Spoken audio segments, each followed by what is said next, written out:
안녕하세요. 비가 추적추적 내리는 날 컴퓨터 앞에 앉아서 음악을 들으며 사연을 쓰는 40대 여자입니다. 제게도 이런 날이 올 거라고는 생각해 본 적도 없는데 요즘은 참 몸도 마음도 너무 편하고 제가 하고 싶은 대로 하고 돈도 쓰고 싶은 대로 쓰니까 세상이 이렇게 살만한 거구나 싶은 생각이 드네요. 진작 이렇게 살았으면 좋았을 걸. 저는 왜 이렇게 그동안 약해 빠져서 여기 끌려다니고 저기 끌려다니고 참 바보처럼 살아왔는지 아직도 지난 세월이 후회가 막심하네요.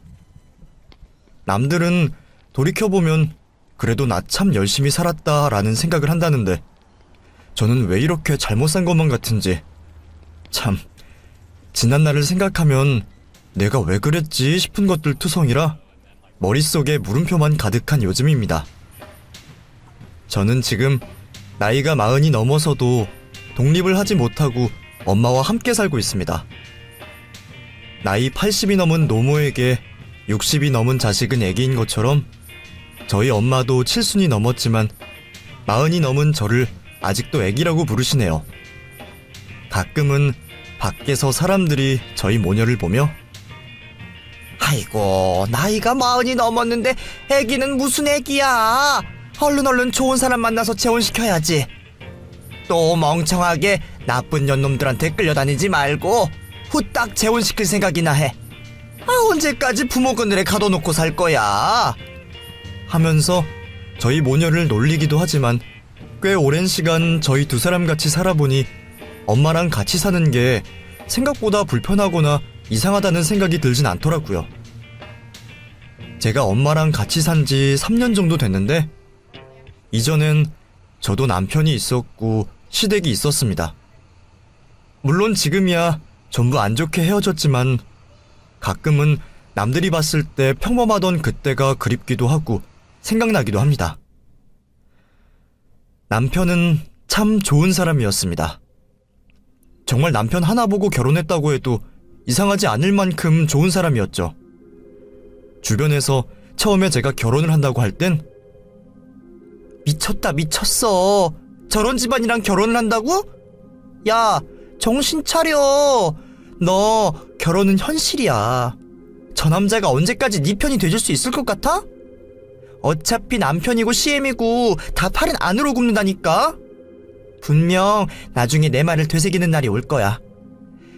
애초부터 이 결혼 안 했으면 좋겠지만 사람이 뭐 옆에서 떠든다고 들리긴 하겠니? 지금이야 부처님 하나님이 와서 막아도 결혼하겠지. 네 미래가 암담해 하고 말했지만 그땐 정말 몰랐습니다. 이 사람이 정말 평생 제 편일 줄 알았고 저만 사랑해줄 거라 생각했는데 사랑은 영원하지 않다는 말이 있듯 피 한 방울 안 섞인 저보다는 아무래도 가족이 항상 우선이라는 생각이 들었습니다. 결혼 전에도 이런 조짐들이 있었는데 그때는 왜 그걸 몰랐는지 지금 생각하면 제가 참 바보 같네요. 저와 전 남편이 연애를 할 때 제게 한 말이 있었습니다. 나는 어릴 때 아빠가 일찍 돌아가셔서 내가 엄마한텐 남편이자 아들이야. 우리 집에 자식이라곤 나 한 명이고 엄마가 의지할 사람은 나밖에 없으니까. 그래서 엄마한테 잘해주고 싶어. 남들이 봤을 땐 마마보이라고 할 수도 있고 자꾸 엄마 거리는데 앞으로 며느리 들어오면 어떡하려고 그러냐라고 말하는 사람들도 있지만 주변 사람들 시선이나 말 같은 건 신경 쓰고 싶지 않아. 넌 안 그럴 거라고 생각하거든. 나는 너 믿어. 라며 효자 시그널을 보냈었는데 제가 왜 그땐 그런 걸 눈치채지 못하고 이 사람과의 결혼까지 계속 밀어붙였을까 싶은 생각이 듭니다. 사실 제 남자친구가 처음부터 이런 사람은 아니었습니다. 제가 남자친구를 처음 만난 건 무려 20대 초반. 저희 두 사람은 대학 동기였고 남자친구는 주변에서도 인정하는 다정한 사람이었습니다. 물론 그때 저희 두 사람은 아무 사이도 아니었고 그냥 정말 같이 학교를 다니고 수업을 듣는 친구 사이 정도였죠. 오히려 저는 좀 조용한 편이었고 남자친구는 인기가 많은 스타일이었습니다. 수업 시작하기 전에 다른 여자들이 남자친구 옆에 앉으려고 먼저 가방을 던지면서 오늘 내가 민석이 옆에 자리 맡았다. 그러니까 아무도 치우지 마. 이거 치우면 진짜 나 가만 안 둘 거야. 라며 선전포고를 하기도 했고 수업이 끝나면 다들 그 사람을 따라 나가면서 민석아, 오늘 점심 같이 먹을래? 너만 시간 괜찮으면 내가 살게. 하면서 따라다니는 애들도 꽤 있을 정도였습니다. 그런 걸 보면서 대체 제가 뭐가 좋다고 그러는 거지? 라는 생각을 저 혼자 하곤 했었죠. 저는 여중 여고를 나와서 남자들을 좀 불편해하는 편이었고 남자친구라고는 한 번도 사귀어 본 적도 없어서 남자를 어떻게 대해야 할지 몰라 그냥 곁에 두지 말고 편하게 여자친구들이랑만 지내자라는 생각이었습니다. 그렇게 그 친구는 군대를 갔고 저는 졸업을 했습니다. 남들은 취업 준비 때문에 정신없을 때 저는 다행히도 아빠가 크게는 아니지만 나름 사업을 하고 계셨던 터라 취업 걱정 없이 아빠 회사에서 일을 할 수 있게 됐고 사업장엔 제가 아빠 딸이라는 걸 다들 어떻게 알았는지 일부는 낙하산이라 욕을 하기도 하고 일부는 사장님 딸이니 잘 보여야 된다면서 제게 잘해주는 분들도 계셨습니다. 예상했던 거긴 하지만 차가운 사람들의 반응은 정말 냉담했고 찔러도 피 한 방울 안 나올 것 같은 분들이 대부분이었죠. 하지만 이제 와서 다시 취업을 하자니 막막하기도 했고 저도 외동딸이라 아빠 사업을 물려받기까진 아니어도 저 아니면 집에서 아빠 사업을 도와줄 사람이 없어서 다른 곳에 취업하기도 난감한 상황이었습니다. 그렇게 2년 정도 사업장에서 일을 하다 보니 저도 어느 정도 일이 손에 익었고 밑에 후배도 2명 정도 생겼습니다. 막상 후배들에게 일을 가르쳐보니 제가 얼마나 신입 때 우물한 개구리였는지 새삼 느껴지더라고요. 저희 회사가 작은 회사도 아니고 일을 하다 보니 어떤 부분에서 인력이 부족한지 바로 피부로 와닿았던 저는 아빠에게 신입사원을 올해 한 번 더 채용하자고 말씀드렸고 그렇게 면접이 진행됐습니다. 물론 저는 경력이 별로 없던지라 면접관으로 참석하진 않았지만 저희 부서에 신입이 또 한 명 들어온다는 생각에 어떤 사람이 올까 기대됐던 건 사실이었죠. 그렇게 일주일 뒤쯤 신입이 들어온다는 소식을 선배로부터 전해 들었습니다. 내가 슬쩍 봤는데 애가 괜찮더라. 키도 크고 똑부러지게 생겼어. 아, 보니까 너랑 같은 학교던데? 나이가 동갑이니까 뭐 학과나 동아리에서 만나지 않았을까? 학생이 많아서 모르려나? 라고 말을 한 그때 저는 들어오는 신입사원을 보고 제 눈을 의심했습니다. 민석아, 네가 어떻게 여길... 네가 우리 팀 신입이야? 너 여기 다녀? 와, 진짜 세상 좁다. 다닌 지 얼마나 됐어? 아니지, 이렇게 말하면 안 되는 거지? 선배님, 잘 부탁드립니다. A팀 신입사원 김민석입니다. 하면서 꾸벅 인사를 하더라고요. 저희 팀 신입으로 들어온 사람은 다름 아닌 저희과 인기남 민석이었습니다. 졸업을 하고 한 번도 연락한 적이 없었고 저와는 교류가 하나도 없어서 거의 남이나 마찬가지였는데 얘를 여기서 만나니까 또 반갑고 신기하기도 하더라고요. 그래도 모르는 사람보다 아는 사람이 오니 마음이 조금 더 갔고 그 친구도 저한테 많이 의지하는 느낌이었습니다. 일이 전부 끝났는데도 저는 그 친구를 신경 써주느라 퇴근도 못하고 일을 알려줬고 일머리가 있는지 금방금방 따라오는 걸 보니 뿌듯하기도 했죠. 그날도 밤 10시쯤 됐을 무렵 민석이가 먼저 선배, 우리 같이 맥주나 한잔 하러 갈까? 맨날 일 알려주는데 내가 한 번은 대접해야겠지 싶었어. 오, 웬일이야? 첫 월급 받더니 돈 좀 쓰고 싶은가 봐? 여기 회사 앞에 괜찮은 맥주집 있어. 거기로 가자. 회사 사람들도 거기 좋아해. 아마 지금도 가면 회식하고 있을걸? 하고 짐을 챙겼더니 그럼 다른 데로 가자. 회사 사람들 없는 곳으로. 사람 많은 거 딱 질색이거든. 하고 저를 다른 동네로 데리고 가더라고요.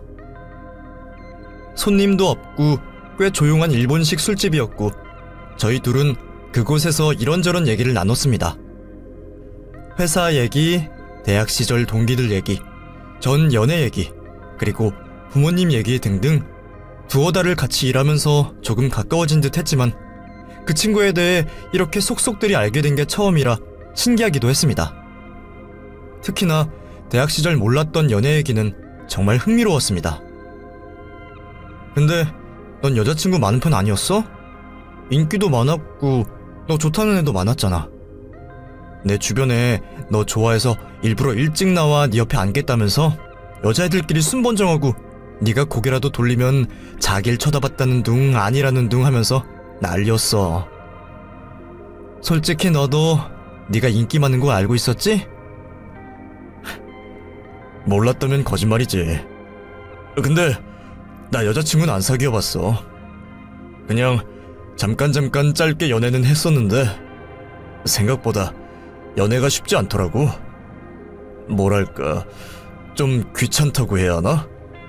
처음엔 날 좋다고 하니까 연애나 해보자 하고 시작했는데 내 마음이 안 가니까 그 사람한테도 못할 짓인 것 같다는 생각이 들어서 금방 헤어졌어. 그래서 나 군대 가서 진짜 생각 많이 했는데 내 마음이 가는 연애를 하고 싶어. 내가 좋아하는 사람이랑 제대로 된 연애를 해보고 싶어. 라고 말하면서 제 눈을 빤히 쳐다보더라고요. 그때 그 분위기, 그리고 그때 그 눈빛. 제가 도끼병이라고 순간 착각하긴 했지만 용기 내서 제가 먼저 물어봤습니다.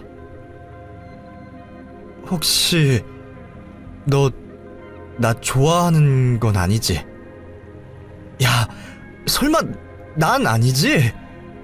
우리는 엄연히 회사 선후배고 난 아직 너한테 그렇게까지 마음은 없는데, 그리고 혹시나 우리가 지금 사귀게 되는 거면 사내 연애잖아. 난 안 돼. 너도 알겠지만 여기는 우리 아빠 회사고. 하며 주절주절 그 친구 앞에서 떠드는데 갑자기 제 입에 입을 맞추더라고요. 저는 너무 놀라 딸꾹질이 나왔고 그 친구는 저를 귀엽다는 듯 바라보며 그럼 우리 오늘부터 사귀는 거다. 물리기 없는 거야? 라며 제게 적극적으로 대시했습니다. 그렇게 저희 두 사람은 비밀 연애로 1년 정도 연애를 지속했습니다. 물론 저는 성격에 전부 드러나는 터라 주변에서 너 요즘 연애하지? 아주 얼굴이 폈네 폈어. 누구야? 누군데라며 저를 추궁하기도 했지만 저는 끝끝내 얘기하지 않았고 1년 정도 만난 저희 둘은 자연스럽게 결혼 얘기가 나왔죠. 남자친구는 제게 너희 집에 먼저 인사 가는 게 낫겠지? 부모님께 나 만나는 거 말씀드렸어? 혹시 우리 아빠 돌아가신 것도 알아? 아, 뭐니까 이게 내 약점은 아니지만 그래도 말씀 안 드리는 거랑 드리는 거랑은 좀 다른 것 같아서 아직 좀 더 시간이 필요할까? 아니, 아직 말씀 못 드렸어. 나 연애하는 것도 모르실 것 같은데. 네 마음은 알겠는데 우리 부모님 말고 너희 어머니 먼저 만나 뵙는 건 어때? 나중에 엄마 아빠 서운하실 수도 있는 거, 그건 내가 잘 말씀드릴게. 어차피 결혼할 건데 순서가 뭐가 중요하겠어. 너희 어머니 먼저 만나 뵙고 인사드리자.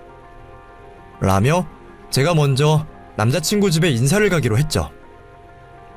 그렇게 처음 남자친구 집에 찾아간 그날, 저는 양손에 꽃바구니와 한우를 들고 집 앞까지 지하철을 타고 갔습니다.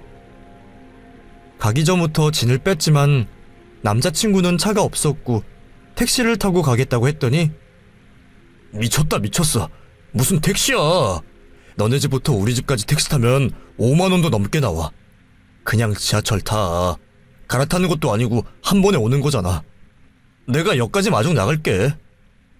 라며 절대 택시는 못 타게 하더라고요. 이미 도착 전부터 구두를 신어 발도 너무 아프고 짐도 무거웠지만 남자친구가 데리러 나온다고 하니 택시를 타고 갈 수도 없는 노릇이었습니다. 그렇게 도착하고 나니 땀이 범벅이었고 팔이 너무 아팠지만 그래도 참고 어머님께 인사를 드렸죠. 처음 뵙겠습니다. 강은영이라고 합니다. 그래요. 이름이 이쁘네. 들어와서 앉아요. 라고 말을 하시면서 저를 아래 위로 쭉 훑어보시는데 솔직히 기분이 좋진 않더라고요. 어머님은 밥은 좀 그렇고 커피나 한잔 하자면서 커피 한 잔이랑 주전부리들을 내오셨습니다. 어제 내가 집에서 부친 전이야. 어제 우리 집 제사였거든. 그래서 전이 좀 남았는데 나랑 아들 둘만 사니까 아무리 먹어도 음식이 줄질 않아. 그래도 입이 하나 늘면 버리는 음식은 없겠다. 그치 아들? 좀 먹어봐요. 내가 이래봬도 손맛이 좋아. 전 하나는 끝장나게 잘 부치거든. 혹시 음식 좀 할 줄 알아? 집에 제사 치네? 설마 부침개 하나도 못 부치는 건 아니지? 나는 그런 며느리는 싫어. 우리 집은 제사가 중요해서 매달 꼭 한 번씩 제사를 지내니까 그렇게 알고 있어. 다른 집들은 뭐 제사를 없앤다 뭐다 하는데 난 그건 좀 아닌 것 같아. 우리가 이렇게 잘 사는 게 누구 덕이겠어? 조상님이 잘 봐줘서 그런 거잖아. 그러니까 결혼하기 전에 전 부친 적 없으면 부침개 부치는 것부터 꼭 배우고 왔으면 좋겠어. 아, 나도 이제 나이가 먹으니까 제사 준비하는 것도 힘들고 며느리가 들어오면 일 좀 줘야지 하고 얘기하시는데 등골이 오싹하더라고요. 저희 집은 기독교라 제사 같은 걸 지내본 적도 없고 부침개는 가끔 반찬으로 사 먹어나 봤지 부쳐본 적도 없거든요. 그렇게 저는 아무 대답도 못하고 어머님과의 만남을 마쳤고 밖으로 나오자마자 난 제사 같은 거 지내본 적 없어. 어머님이 제사 지낸다는 말 왜 안 했어? 하고 남자친구한테 따졌죠. 걱정하지 마. 한 달에 한 번 제사 지낸다고 하는데 그것도 많이 줄인 거고 앞으로도 내가 계속 줄여나갈 거야. 나도 우리 엄마 고생하는 거 싫고 너 고생하는 것도 싫어. 그건 나 믿어. 시간이 좀 걸릴 수도 있겠지만 내가 우선 반으로 줄이고 그 다음에 또 줄여서 전부 합동으로 만들어 놓을게. 우리 엄마 내 말이라면 껌뻑 죽거든. 아빠 살아계실 적에 제사를 너무 중요시하셔서 그렇지 엄마도 지금은 힘들다고 내려놓고 싶다고 하시니까 그건 나 믿어. 라며 든든하게 얘기하더라고요. 그 말을 들으니 조금은 안심이 됐고 그렇게 한 달 뒤 저는 그 사이 집에 남자친구가 저희 회사 직원이라는 걸 얘기하고 부모님께 인사를 드리기로 했습니다. 사실 저희 회사 직원이라고 얘기했을 때 아빠는 직원이랑 사장 딸이 결혼하는 경우가 어딨냐? 아이고 내 속이야. 이게 지금 말이 되는 소리야? 아니 누가 너보고 대통령 아들이랑 결혼하래? 아니면 재벌 2세랑 하라고 했어? 우리보다 더 나은 집이 안 되면 적어도 비슷한 집 아들은 데려와야 될 거 아니야. 내가 직원 조회해보니까 집도 저 서울 끝 동네 홀어머니랑 살더만. 그런 놈이랑 결혼을 한다는데 좋다고 찬성할 부모가 어디 있어? 아이고 혈압이야. 라며 절대 안 된다고 하시더라고요. 예상했던 반응이었지만 생각보다 반대가 너무 심하셨고 엄마 역시 그래 아빠 말이 맞아. 그리고 저런 애들은 조심해야 돼. 무시하거나 비난하는 게 아니라 없이 산 애들은 어쩔 수 없이 우리 같은 사람들한테 잘 보이려고 하는 게 있어. 뭐 그게 꼭 돈 때문은 아니더라도 그냥 본능적으로 빌붙는다고 해야 되나. 아무튼 엄마도 걱정이 많아.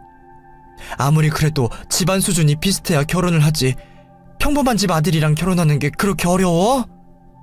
근데 없어도 너무 없잖아. 남의 가장 빼오는 거 아니라는 말 너 못 들어봤어? 그 집 엄마는 일도 안 하신다며. 그럼 아들 돈으로 먹고 살 텐데 나중에 노후 준비는 되셨대? 그런 것도 확인 안 해봤지? 하면서 볼멘 소리를 하셨습니다. 하지만 그땐 그런 말들이 들리지 않았고 저는 부모님의 의견을 묵살한 채 결혼을 강행했습니다. 처음에 시어머니를 만났을 때 마치 기선제압이라도 하실 것처럼 행동하셔서 좀 거부감이 느껴졌지만 결혼을 준비하며 몇 번 만나보니까 그래도 따뜻하신 분이었고 제게도 잘해주셔서 마음이 점점 열리더군요. 그렇게 저희 두 사람은 2년 정도 연애를 하고 결혼식을 올렸고 회사 사람들은 제 남편에게 봉 잡았다. 어떻게 회사 대표 딸을 낚았어? 민석씨 진짜 대단하다. 와, 난 왜 은연씨 꼬실 생각을 못했지? 회사 대표 딸이라고 해서 부럽다, 대단하다고만 생각했지 인생 역전할 생각은 꿈에도 못했네. 라는 말들을 하곤 했습니다. 사실 그런 오해들이 좀 싫기도 했습니다. 제가 회사 대표 딸이라 남편이 저를 꼬셨다, 돈 때문에 결혼한다, 이런 말들은 저희 두 사람에게도 스트레스였고 아빠는 제가 이 사람과 결혼을 하게 되면 절대 사위에게 재산을 한 푼도 물려줄 수 없다면서 못을 박았던 터라 사람들은 속사정도 모르고 그런 말들을 하는 게 원망스럽기도 했었죠. 그래도 이미 다 지난 일이고 저희는 부부가 됐으니 그런 말들에 휘둘리지 않고 저희 두 사람의 미래를 잘 꾸려나가 보자고 약속했습니다. 그렇게 결혼을 하고 한 달쯤 지났을 무렵 시어머니에게 연락이 왔습니다. 내일 퇴근하고 잠깐 집에 들러라. 모레가 제사인데 음식 좀 같이 준비하자꾸나.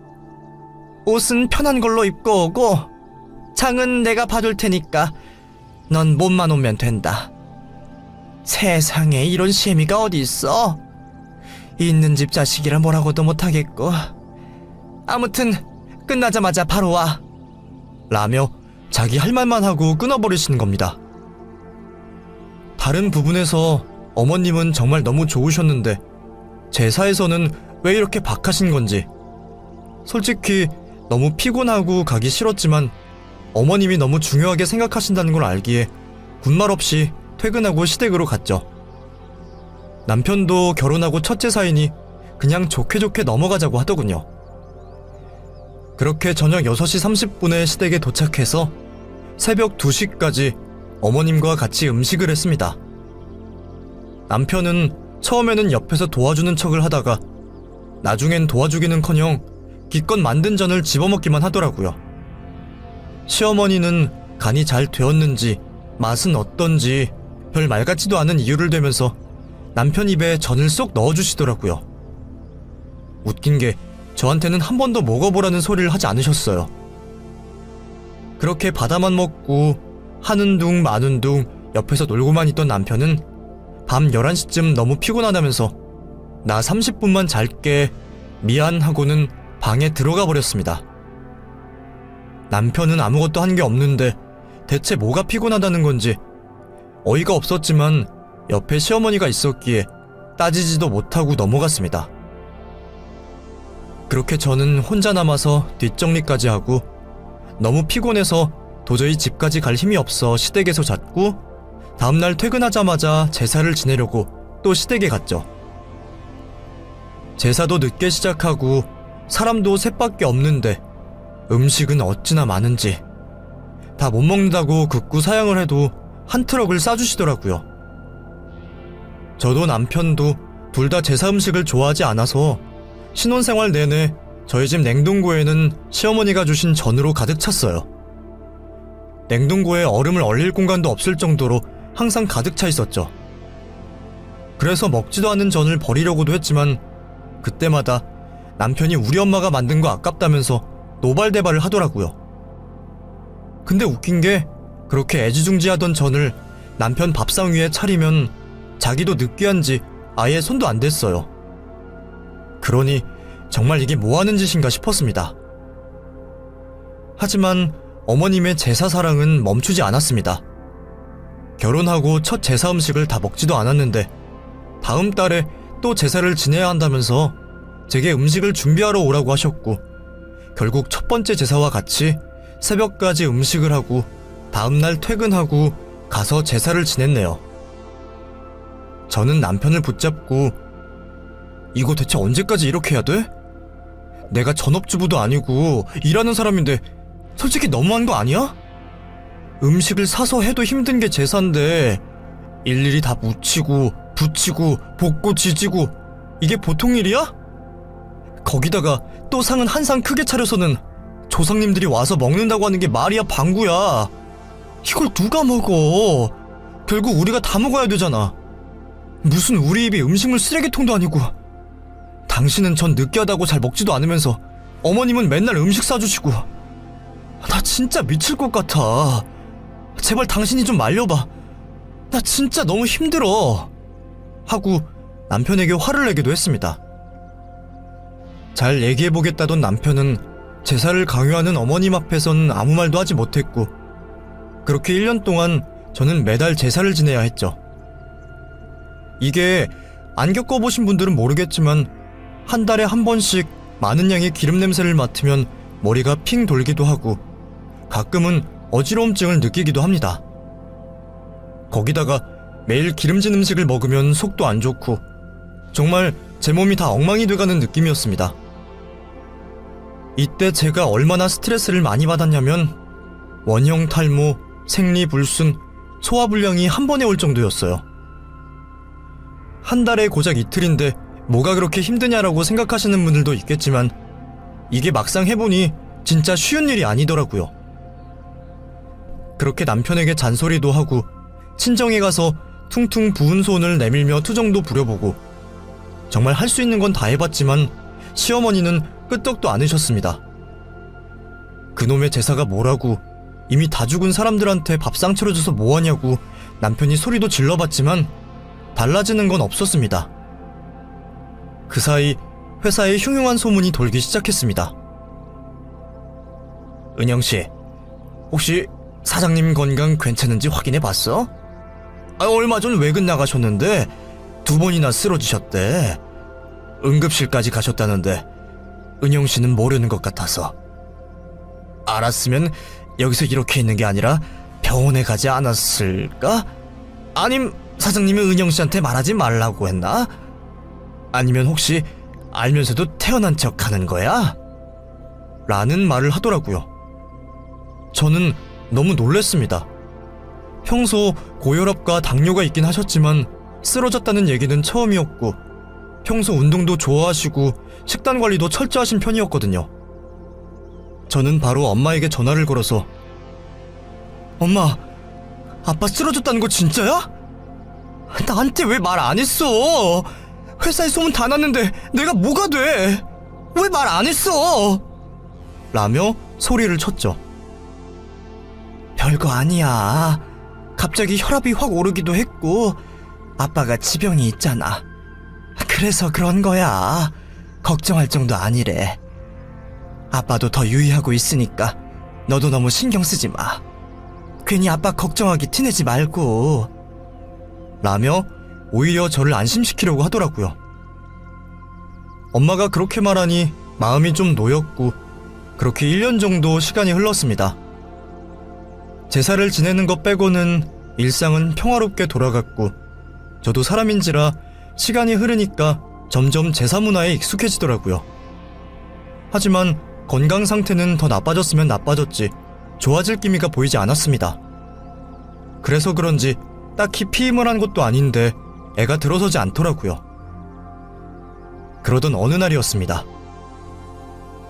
은영아, 아빠가 쓰러지셨어. 빨리 응급실로 와. 라며 엄마가 급하게 전화를 걸어왔죠. 그때 저는 시어머니와 장을 보고 있었습니다.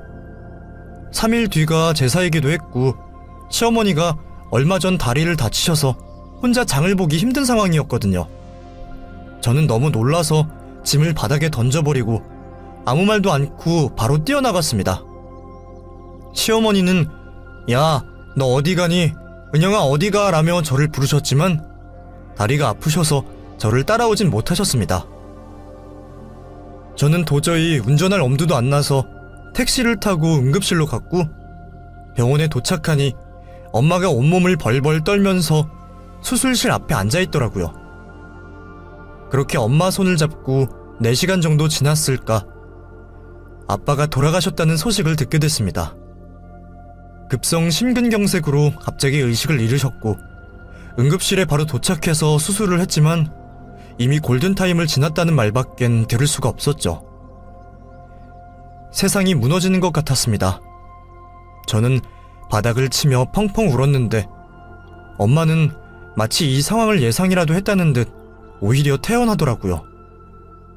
소리내며 우는 저를 위로해 주시며, 네가 이러는 거 알면 아빠가 얼마나 속상해 하시겠어. 울지 말라고는 안 할게. 우리 조금만 힘들어하자. 너무 힘들어하면 아빠가 떠나는 길에 슬퍼하실 거야. 울지마 우리 딸. 하며 저를 안아주셨습니다. 그렇게 저는 바로 남편에게 전화를 걸었습니다.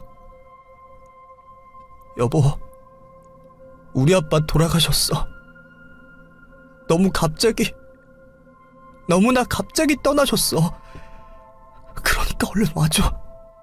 당신이 와서 좀 도와줘. 라고 말이 끝나기가 무섭게 전화를 끊고 남편은 장례식장으로 와주었습니다. 아빠가 살아가는 동안 얼마나 좋은 일을 많이 하셨는지 돌아가셨다는 소식을 듣자마자 화환이 물밀듯이 쏟아졌고 조문객들의 발길이 끊이지 않았습니다. 그날 밤은 손님을 받느라 정말 정신없이 시간이 지나갔고 다음날 아침까지도 계속 손님들의 발길이 끊이질 않았죠. 그런데 남편이 손님을 받다 말고 수시로 뒷방에 들어가서 전화를 받더라고요. 신경이 쓰여서 당신 왜 그래? 누구 전화인데 정신을 못 차리고 그렇게 계속 들어서 쩔쩔매는 거야? 하고 물었더니 그게 엄마 전화인데 아이 미치겠다 진짜. 우리 엄마 왜 이러냐 정말. 혹시 전화기 꺼져 있어? 너 왜 전화 안 받냐고 난리야. 내가 말린다고 말렸는데 잘 안 되네. 하면서 어쩔 줄 몰라 하더라고요. 저는 바로 전화를 확인했고 문자가 50통 정도 와 있고 부재중 전화가 30통이 넘게 와 있는데 그 연락이 전부 어머님이었습니다. 너 왜 말도 없이 갑자기 자기를 두고 가버리냐? 전화는 왜 안 받냐? 내가 얼마나 혼자 힘들게 집에 왔는 줄 아냐? 내일 모레가 당장 제사인데 지금 뭐 하는 거냐? 시애미를 무시해도 유분수지. 네가 뭔데 우리 집을 얕보냐 등등 입에 담을 수도 없는 말들을 문자에 적어두셨고 화가 난 저는 바로 전화를 걸었죠. 어머님은 신호가 울리자마자 바로 전화를 받으시며 너 지금 뭐 하는 거야? 내 전화는 왜 안 받아? 문자 못 봤어? 라며 소리를 치시더라고요. 어머니, 남편한테 못 들으셨어요? 저희 아빠 돌아가셨어요. 지금 뭐 하시는 거예요? 어머님이 저한테 이렇게 화내시면 안 되죠. 뭐 때문에 이러시는 건데요? 뭐야? 그럼 네가 지금 잘했다는 거야? 야, 너 아주 웃기는 애구나. 오냐 오냐 하니까 아주 시애미를 뭘로 보고 그딴 식으로 말을 짓거려. 아빠가 돌아가셨는데 뭐 어쩌라는 거야? 사람 죽은 게 대수야? 나도 내 남편 죽었어. 나는 뭐 사람 죽은 거 안 본 줄 알아? 그게 뭐 대단한 일이라고 다리 아픈 시애미를 길바닥에 버리고 가는 거야? 내가 얼마나 힘들었는 줄 알아? 그리고 말이 나와서 한마디만 더 하마. 네가 그렇게 말도 없이 갑자기 가버려서 나 혼자 제사 음식 다 준비하느라고 나 지금 손목이 아파 죽겠다. 그깟 장례식이야 하루 늦춰도 되지만 우리 집 제사는 제 날짜에 맞춰야 하는데 네가 그렇게 가버리면 나 혼자 어떻게 하라는 거야? 당장 우리 집으로 와! 하면서 소리를 치시더라고요. 뭐라고요? 그깟 제사가 뭐가 그렇게 중요한데요? 죽은 사람 밥 차려주는 게 뭐가 그렇게 중요하냐고요? 우리 아빠가 죽은 게 대수냐고요?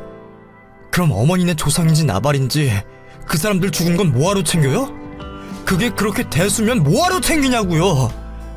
지금 이게 말이나 되는 소리예요? 그깟 제사가 뭐라고 우리 아빠 장례식을 미루라는 게 말이 돼요?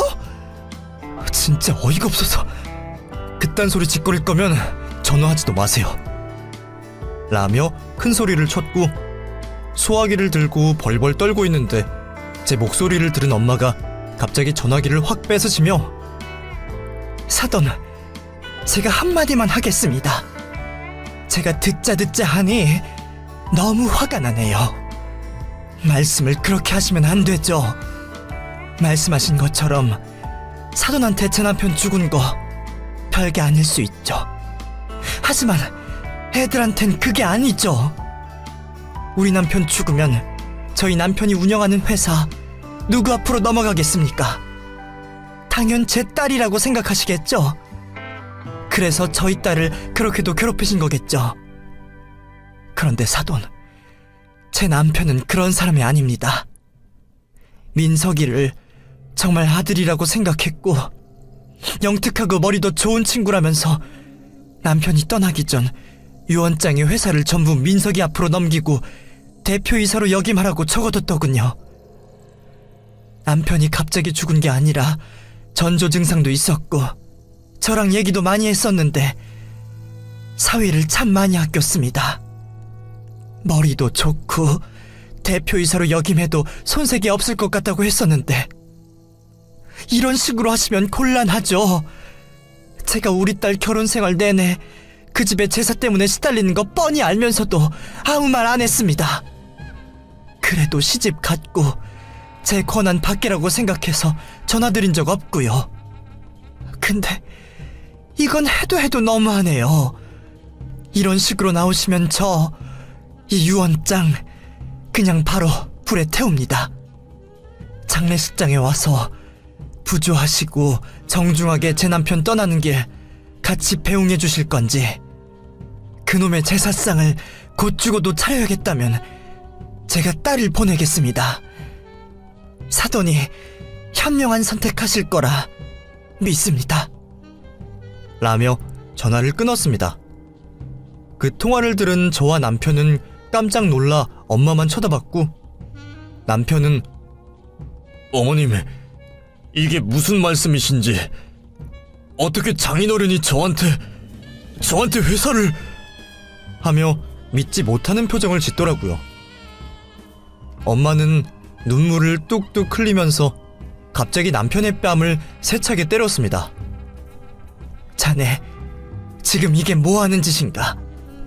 자네 이러려고 우리 딸 데려갔나? 도대체 우리 집안을 얼마나 얕봤으면 장인어른 장례식인데 뭐? 제사상을 차리러 와?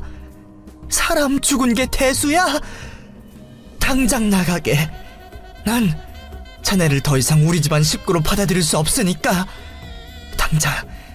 당장 나가! 라며 소리를 질렀습니다.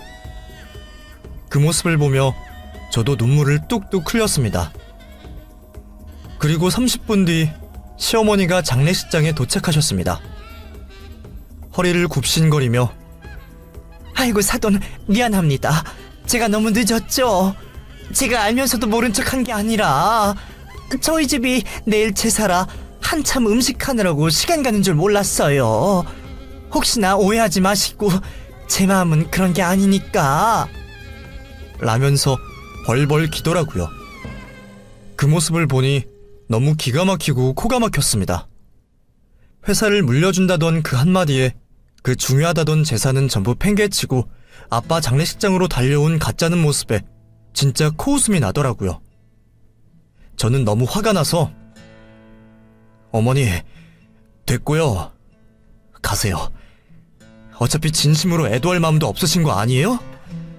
어머니가 죽고 못 사는 아들 데리고 가서 좋아하는 제사나 실컷 지내세요.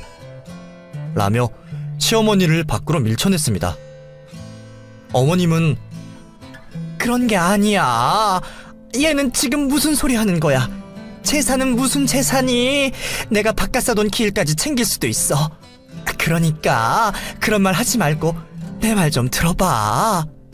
라며 저한테 쩔쩔 매는데 정말 꼴사납더라고요. 그래도 남편은 양심은 있는 건지 아빠 장례식 마칠 때까지 빈소를 지켜줬고, 엄마는 시어머니의 조문을 받지 않겠다며 장례식장에서 쫓아냈습니다.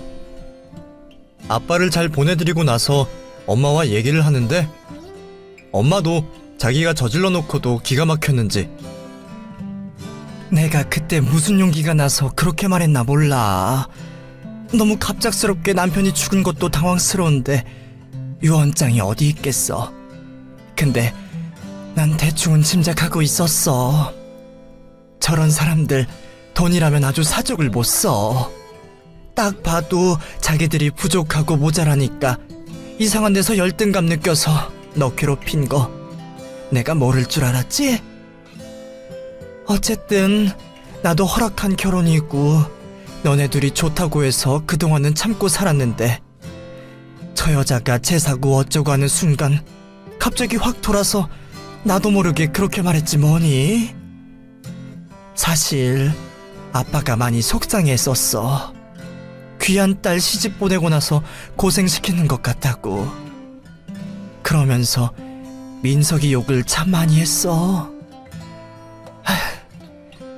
근데 이렇게 먼저 가버릴 줄 누가 알았겠어. 하고는 눈물을 훔치며 말씀하시더라고요. 그때 제가 정신이 번쩍 들었나 봅니다.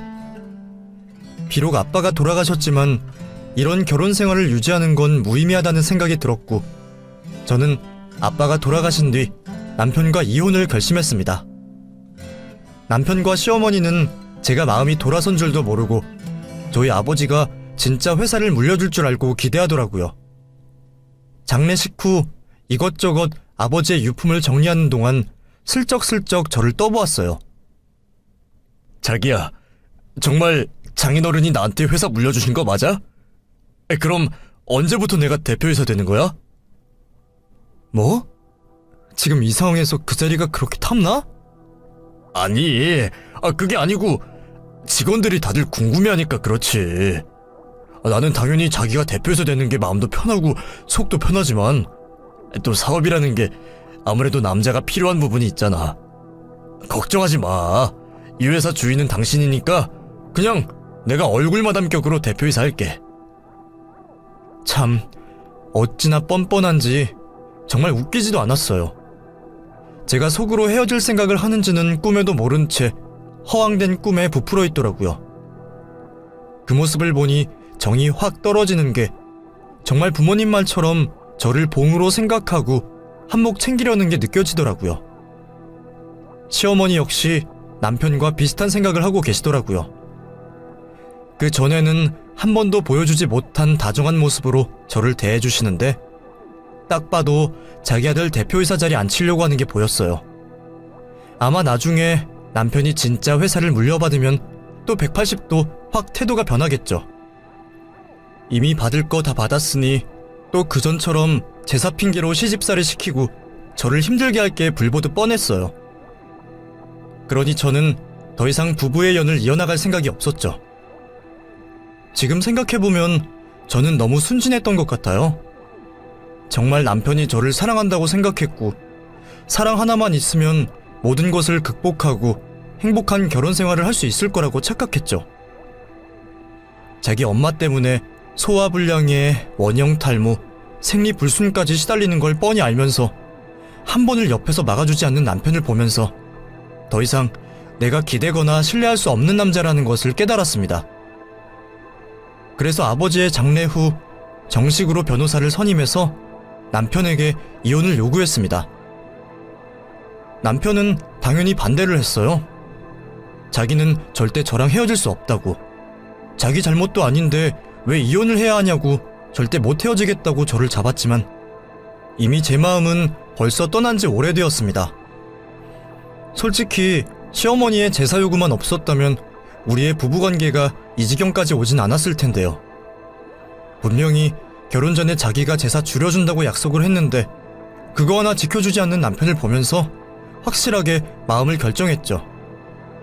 그러니 그제서야 시어머니가 소식을 듣고 제 발로 저희 집을 찾아오셨어요.